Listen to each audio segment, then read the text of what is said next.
देखो बेटा, आज हम ये मोस्ट इम्पोर्टेंट टॉपिक है +1 फिजिक्स का कार्नोट इंजन, जो कि साडी कार्नोट ने बेटा 1824 में दिया था। इससे पहले मैंने आपको एक हीट इंजन कराया था। हीट इंजन में आपको जो कराया गया था कि जो वर्किंग है वो इन्वॉल्व होती है, क्योंकि वो भी कार्नोट ने ही दिया था बेटा 1824 में। तो कार्नोट इंजन क्या था, क्या कार्नोट इंजन है बेटा? देखिए, कार्नोट ने 1824 में एक इंजन डिजाइन किया था, एक आइडियल इंजन डिजाइन किया था जो कि फ्री होता है from all defect of a practical engine. एक प्रैक्टिकल इंजन होता है वो फ्री होगा from the all defect that will be design by the Carnot in 1824 and that is known as Carnot engine. तो बेटा क्या लिखेंगे? कार्नोट इंजन क्या है? यहां लिखेंगे कि जो कार्नोट है, कार्नोट डिजाइन, कार्नोट ने डिजाइन किया था बेटा, जो है क्या? Design an ideal, Carnot design an ideal engine, एक आइडियल इंजन डिजाइन किया था जो क्या था बेटा? Which is free from all defects, which is free from all defect or in the practical form।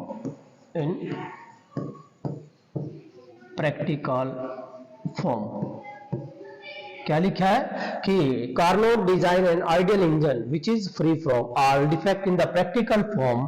कब बेटा? इन 1824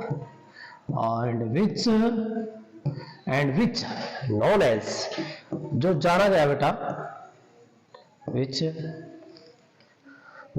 known as या which named, you can say यहाँ which named, उस इंजन का नाम जो पड़ा था बेटा, which named, उस इंजन का जो नाम पड़ा था which named as Carnot engine, उसका नाम क्या पड़ा बेटा? कार्नोट इंजन नाम पड़ा।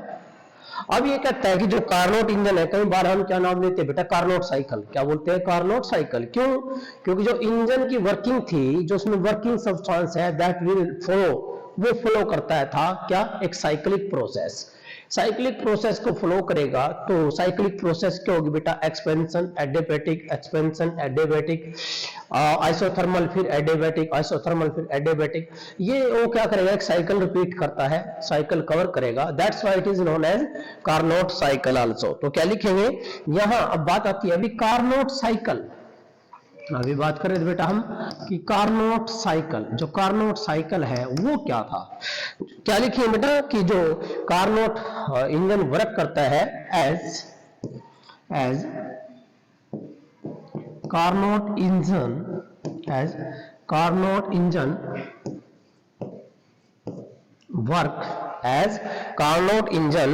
वर्क द वर्किंग सब्सटेंस, जो उसमें वर्किंग सब्सटेंस लिया गया है, the working substance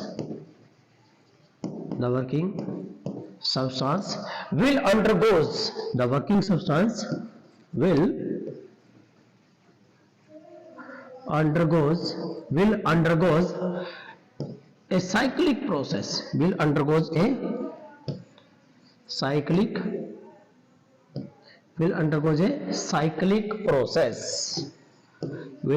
a cyclic process, so it called Carnot cycle. इसलिए इसका नाम क्या पड़ा बेटा? कार्नोट साइकिल नाम पड़ा, क्योंकि जो कार्नोट इंजन में वर्किंग सब्सटेंस है वो फॉलो करता है क्या?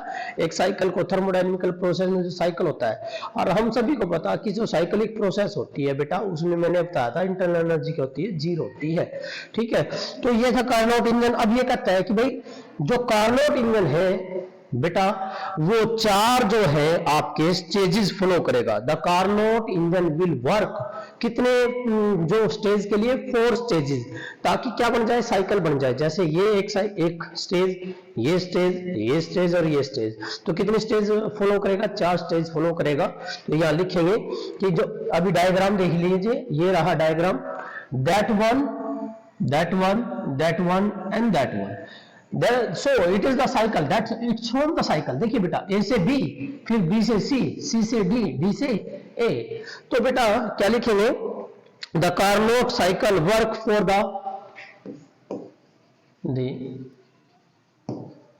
Carnot cycle,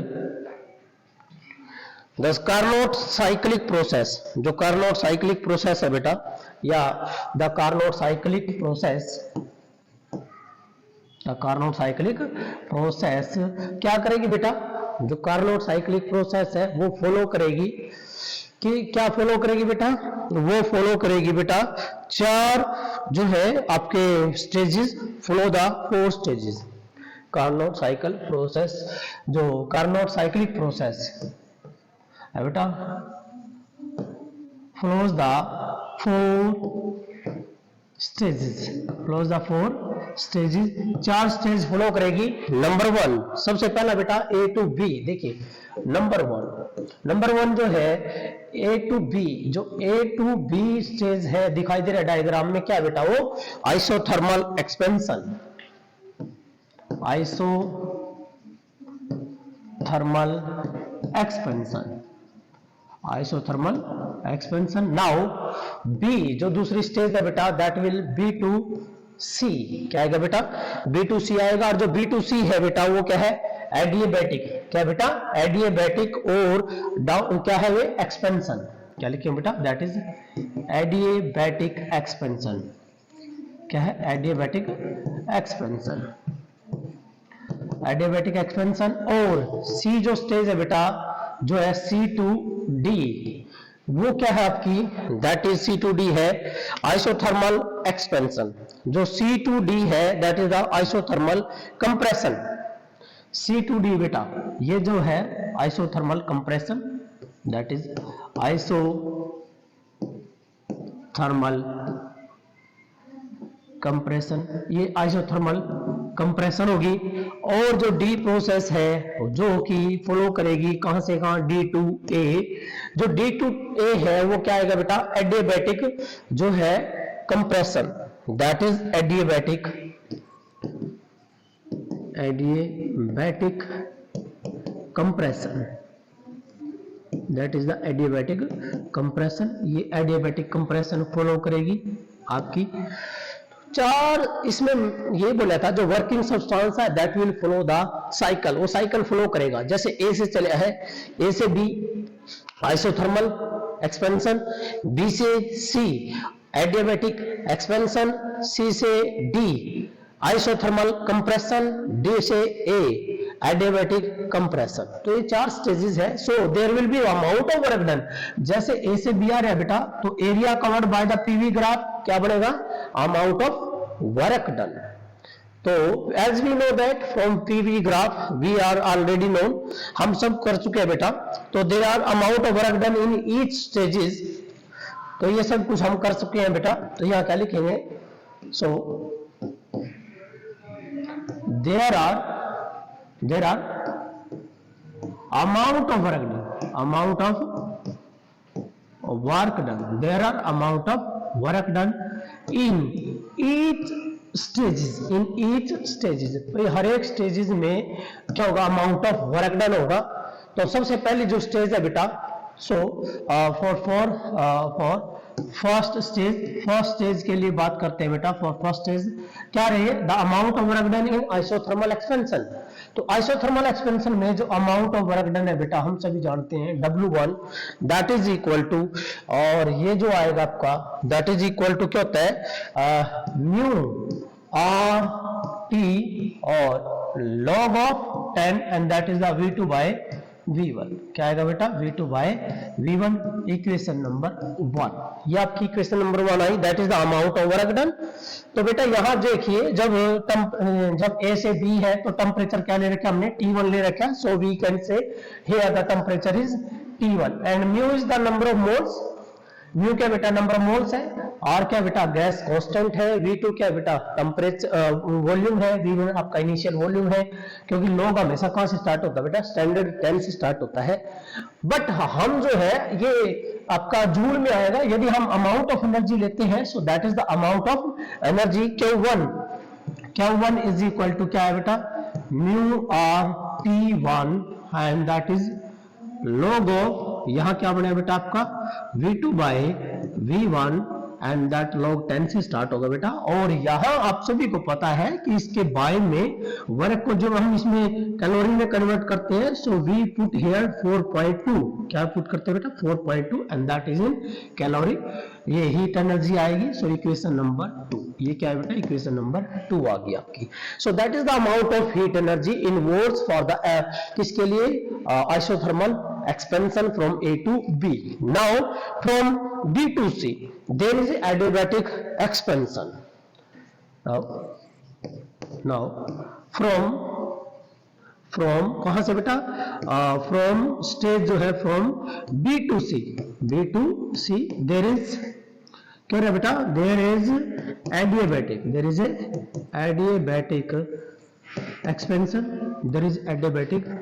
expansion। यहां जब एडियाबैटिक एक्सपेंशन हो रहा है तो इसका मतलब है we are taking here, so amount of work done also done, the amount of work done in this process that is the W2 is equal to, और हम सभी जानते हैं बेटा अमाउंट ऑफ वर्क डन जो है एडियाबैटिक एक्सपेंशन में क्या आएगा, दैट इज म्यू आर, यहां क्या है बेटा T2 minus T1 and by 1 minus gamma, क्या है बेटा 1 minus gamma. And here look here, ये जो है आपका, क्योंकि यहां से यहां आ रहे थे हम, B से C आ रहे थे, तो ये एडियाबैटिक एक्सपेंशन है। तो यहाँ टेम्परेचर T1 है, यहाँ टेम्परेचर क्या है बेटा T2 है। So we take here the term in the temperature, mu is the number of moles, R is the gas constant, T2 is the temperature at point C, T1 is the temperature at point B, where gamma is the atomicity, gamma atomicity होता है। यदि इसको भी आप जो है आप इस टर्म को जो है क्या लोगे, that is amount of work done, this equation is equation third, ये इक्वेशन आपकी थर्ड आएगी जब हम क्या कर रहे हैं, अमाउंट ऑफ वर्क डन कर रहे हैं कहां से कहां, B2C एडियाबैटिक एक्सपेंशन में। नाउ अब डायग्राम से देखते हैं, B2C कर लिया, अब C2D, जो C2D है, C2D क्या होना है, आइसोथर्मल कंप्रेशन होना है। So here for third process for C2D there is ये जो प्रोसेस है C2D जो है isothermal compression, there is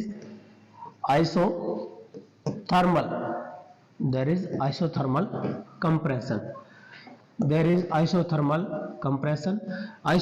compression होगा। so amount of work done and the amount of work done,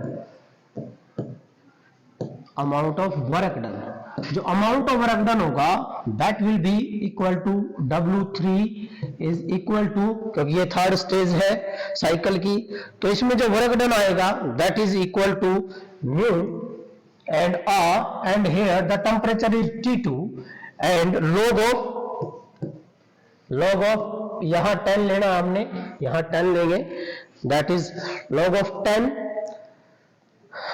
एक मिनट बेटा, ये जो कंसेप्ट है, एक सेकंड, log E लेना है, क्योंकि यदि 10 लोगे तो 2.303 आएगा जूल यहां पर। इट मीन यहां क्या लोगे आप, मल्टीप्लाई में जो है इसके साथ में या तो 2.303 ले लो, अदरवाइज इसको हम क्या कंसीडर करेंगे, दैट इज log E, क्या कर देंगे इसको log E कंसीडर कर देंगे इस टर्म को यहां पर, दैट इज ये सेम है, ये भी यहां जो है ये कन्वर्ट करना बेटा log E, that is log E, क्योंकि log E को स्टैंडर्ड log में कन्वर्ट करते हैं तो 2.303 आता है यहां। तो नाउ सिमिलरली इसी तरह बेटा यहां भी हम log 10 के बजाय स्टैंडर्ड नेचुरल log में ही लेंगे, natural log E, but here the volume जो आएगा आपका वो आएगा V3 by V4, that equation number 4, ये इक्वेशन नंबर 4 आई आपकी। Now this is also isothermal compression. जब ये आइसोथर्मल कंप्रेशन है तो इसका मतलब है यहां पर भी जो अमाउंट ऑफ हीट एनर्जी आएगी वो क्या आएगी, हाँ एक ये देखिए डायग्राम में, ये जो हम C2D जा रहे हैं, C2D the temperature is T2, here T2 temperature, so we take here temperature, हमने क्या लिया बेटा, टेम्परेचर क्या लिया है, आइसोथर्मल कंप्रेशन में टेम्परेचर T2 लिया है, mu is the number of moles, R is the gas constant, ठीक है बेटा। तो ये आ गया आपका, यहां पर हीट एनर्जी की फॉर्म में ले सकते हो, तो हीट एनर्जी क्या आएगी, that is the Q2 here, not Q3, we are taking here Q, क्योंकि एडियाबैटिक में हीट एनर्जी क्या होती है, कांस्टेंट होती है, आइसोथर्मल में हम हीट एनर्जी इन्वॉल्व करेंगे, एडियाबैटिक में चेंज इन हीट एनर्जी क्या आएगी, जीरो आएगी, इसलिए एडियाबैटिक में नहीं लेते, सिर्फ किस में लेंगे, आइसोथर्मल में, सो दैट इज आल्सो, ये आ जाएगा आपका mu R T2 and natural log of that is V3 by V4, और यहां पर हम ले लेंगे 4.2, और ये जो है किस में आएगा, कैलोरी में आ जाएगी, इक्वेशन नंबर 5, ये इक्वेशन नंबर 5 आ गई हमारी, ठीक है। And that also work done, ये वर्क डन जो है कितना है, W3 वर्क डन है। नाउ लास्ट जो साइकिल की जो स्टेज है, जो कार्नोट साइकिल वर्क कर रहा है, वर्किंग सब्सटेंस कार्नोट इंजन का वर्क कर रहा है, अब वो A से B गया, आइसोथर्मल एक्सपेंशन, B से C आया, एडियाबैटिक एक्सपेंशन, C से D आया, आइसोथर्मल कंप्रेशन, अब वो कहां से कहां जाएगा, दैट इज वो वर्क करेगा, वो जो प्रोसेस चलेगी D से A जाएगी, और जो D से A जाएगी वो जाएगी एडियाबैटिक कंप्रेशन। तो अब क्या लिखेंगे, नाउ अब जो है आपका यहां आएगा फॉर D2A, D2A जो है देयर इज क्या आएगा, adiabatic, there is adiabatic compression, there is adiabatic compression, adiabatic compression आएगा, और एडियाबैटिक में हम हीट एनर्जी नहीं ले रहे हैं, क्योंकि उसमें हीट एनर्जी क्या होती है, एडियाबैटिक में कांस्टेंट होती है, that's why the amount of work done, जो अमाउंट ऑफ वर्क डन आएगा, सो W4 इज इक्वल टू आपके पास आएगा बेटा म्यू RT माइनस आएगा mu RT, and here the temperature is T2 minus T1, और बाय नीचे आएगा आपका टर्म में 1 minus gamma, that is 1 minus gamma. So ये इक्वेशन आ गई आपकी इक्वेशन नंबर 6, ये इक्वेशन नंबर 6 है। तो ये 4 वर्क डन हो रहे हैं, जो टोटल वर्क डन आएगा आपका, वो जो टोटल वर्क डन आ रहा है, जो टोटल वर्क डन चारों का सम, क्योंकि साइकिल ने जो वर्क किया है वो 4 स्टेजेस पे वर्क किया है, A से B किया है, B से C किया है, C से D किया है, D से A किया है, that is the amount of work done. तो टोटल हमारा जो है चारों का सम हो जाएगा, तो हमारे पास 4 इक्वेशन आई है। अब यहाँ क्या करना है, हमें इफिशियंसी निकालनी है, जैसे कि मैंने पहले बोला था, जो कार्नोट इंजन है और का heat engine, both are same. Heat engine भी किसने दिया था, कार्नोट ने दिया था, 1824 में दिया था। मैंने वहां बोला था भाई इसकी वर्किंग जो है यहाँ यूज होगी, तो बेटा इफिशियंसी, जो कार्नोट इंजन की जो एफिशिएंसी है, वो यहां पर जो एफिशिएंसी है, that is the efficiency of Carnot engine, of Carnot engine. Carnot engine की जो एफिशिएंसी है वो क्या आएगी, वो हमने पहले ली थी, दैट इज इन ईटा, और ये सभी बच्चों को पता है। ये क्या होता था, ये होता था अमाउंट ऑफ वर्क डन, यहां था amount of work done per cycle to the amount of heat energy, to the amount of heat energy जो ली थी। तो यहां पर हमारे पास ये आया था Q1 minus Q2 and bye Q1, जब डिवाइड कराया था तो आपने ये आया था 1 माइनस Q2 बाय Q1, ये Q2 by Q1। So this equation is 6, equation 6 या 7, इक्वेशन नंबर 7, ये एफिशिएंसी आ गई हमारे पास। अब ये कहता है जब A टू B जा रहे हैं, तो A टू B में हमारी प्रोसेस कौन सी थी, as we move from A to B, मैंने पहले बोला है जब A से B जा रहे हो, देखिए शुरू में ही लिखा था बेटा कि A से B आइसोथर्मल एक्सपेंशन है, क्या है, आइसोथर्मल। जब A से B आइसोथर्मल एक्सपेंशन है तो सभी बच्चों को पता है, हम यहां लेंगे P1 V1 बराबर क्या होता है बेटा, P2 V2, इक्वेशन नंबर 8 या इक्वेशन नंबर 8 आ जाएगी हमारे पास। और C to D from C to D जो है, as we move from C to D, जो है पहले A टू B फिर B टू C, जो बेटा B टू C चलेंगे। अब हम क्या आएगा, B टू C, यहां आएगा B2C, B2C। तो B2C में क्या आया था हमारा, एडियाबैटिक आया था, एडियाबैटिक एक्सपेंशन आया था। एडियाबैटिक सब बच्चों को पता भी, एडियाबैटिक को क्या होता है, P2 V2 की पावर गामा, यहां क्या आएगा P3 V3 की पावर गामा, ये आना है आपके पास। तो ये adiabatic, that is the equation number 9, ये इक्वेशन नंबर 9 आ गई। अब बात करते हैं C से D, from the C to D। और C to D जो है सभी बच्चों को पता है कि जो C to D प्रोसेस हो रही है वो कौन सी हो रही है, आइसोथर्मल। कौन सी हो रही है, आइसोथर्मल हो रही है। ये कौन सी हो रही थी, एडियाबैटिक हो रही थी। तो जब आइसोथर्मल है तो उसमें तो गामा आने का नहीं, तो जब गामा नहीं आएगा तो क्या आएगी equation, P3 V3 is equal to P4 and V4, P4 and V4 equation number 10। Now अब D2A, A to D जो D2A चलेंगे हम, देखिए डायग्राम में बेटा। अब चलना हमने D2A, D से A चलना है, और D से A कौन सी आनी है, एडियाबैटिक आनी है। तो जब D से A आएगी हमारे पास एडियाबैटिक प्रोसेस। नाउ D2A, ये कौन सी आनी है, एडियाबैटिक आनी है D2A। जब D2A आएगी आपकी प्रोसेस, यहां क्या आएगा आपका, यहां आएगा P4 V4 की power gamma is equal to बेटा, यहां बने आपका दैट इज P1 और V1 की पावर गामा, P1 और V1 की power gamma, that is equation number कौन सी आई है बेटा, दैट इज इक्वेशन नंबर 11। ये इक्वेशन नंबर आपकी 11 आ गई। अब क्या करना आपने, इक्वेशन नंबर जो है मल्टीप्लाई कर देनी है। ये सारी की सारी जो हमारे पास आई है ये आपस में 8 9 10 11, तो मल्टीप्लाई इक्वेशन नंबर 8 9 10 और 11। यहां लिखेंगे मल्टीप्लाई इक्वेशन कौन सी भाई, equation 8 9 10 and equation number 11। Equation number 11, 8 9 10 11, इन सभी को हम मल्टीप्लाई करेंगे तो वी गेट, हमें यहां प्राप्त होगा बेटा, आपके पास एक रिजल्ट आएगा V2 बाय V1, ये रिजल्ट आना है दैट इज गामा -1, और यहां आना है आपका V4 V3 बाय V4 इसकी पावर गामा -1। तो बेटा ये गामा -1 कैंसिल हो जाएगा, तो यहां पर आपके पास जो रिजल्ट आएगा that is V2 by V1 is equal to V3 by V4। ये आएगा, एक रिजल्ट आया है V3 by V4 and that is the equation number 12। ये हमारे पास इक्वेशन नंबर 12 आई। ये इक्वेशन नंबर 12 है।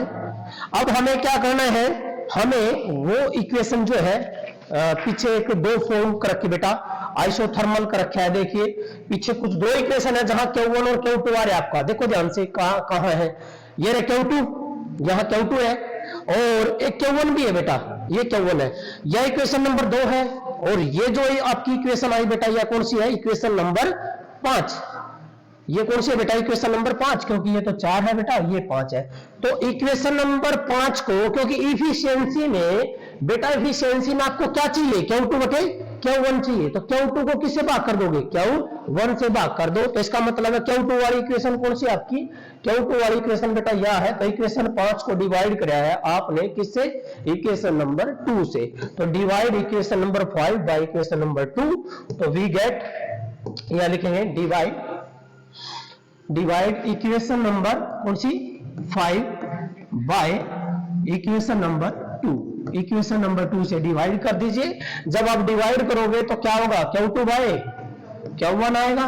जब Q2 बाय Q1 आएगा तो बच्चों देखिए ध्यान से, क्या है आपके पास इक्वेशन नंबर 5 में ये रहा μRT, ये μR कटेगा, ये कटेगा, आपके पास क्या आएगा ऊपर T2, और वहां क्या है T1।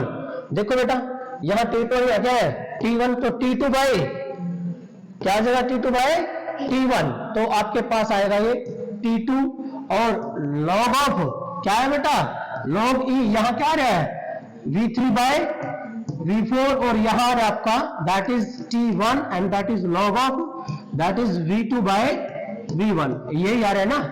तो बेटा अब क्या है, ये हम पहले ही कर चुके हैं, ये रहा V2 बाय V1 किसके बराबर है, V3 बाय V4 के बराबर है, तो ये जब इसके बराबर है फ्रॉम इक्वेशन 12, तो बेटा from equation 12 that is the equation number 13। Now from equation 12 equation 12 से जब आप देखोगे बेटा ये सेम था तो ये कैंसल, तो क्या है आपके पास Q2 बाय Q1 बराबर आया बेटा T2 बाय T1। सो इफिशियंसी किसकी, of Carnot engine. So efficiency of the Carnot engine, जो कार्नोट इंजन की इफिशियंसी है वो क्या आएगी आपकी, that is 1 minus Q2 by Q1 कितना आ गया, T2 बाय T1 आ गया, that is the efficiency of the Carnot engine in the term of temperature. तो ये था आपका topic Carnot engine, most important है। क्या साइकिल होगी इसमें, क्या वर्क, साइकिल एक होनी है, वर्क कितने होंगे साइकिल में, 4। नंबर 1 आइसोथर्मल, नंबर 2 एडियाबैटिक, फिर आइसोथर्मल, फिर एडियाबैटिक, पहले एक्सपेंशन और फिर कंप्रेशन। ठीक है बेटा, हमें क्यू का जो क्यू लेना है वो किस में लेना है, आइसोथर्मल में लेना है, क्योंकि एडियाबैटिक में तो क्यू क्या होता है बेटा, कांस्टेंट होता है। ये कार्नोट में बेटा आइसोथर्मल में जो है हम टेम्परेचर कांस्टेंट होता है, एडियाबैटिक में क्यू क्या होता है बेटा, कांस्टेंट होता है, इसलिए क्लियर है। इसीलिए हमने जो है यहां पर एक तो आइसोथर्मल में ले रखे बस, Q1 आइसोथर्मल में था और Q2 भी क्या था, आइसोथर्मल। Q1 था एक्सपेंशन में और Q2 किस में था, कंप्रेशन में, आइसोथर्मल में। तो ये आपका इंपॉर्टेंट टॉपिक है, ये 5 नंबर का टॉपिक आता है बेटा, मोस्ट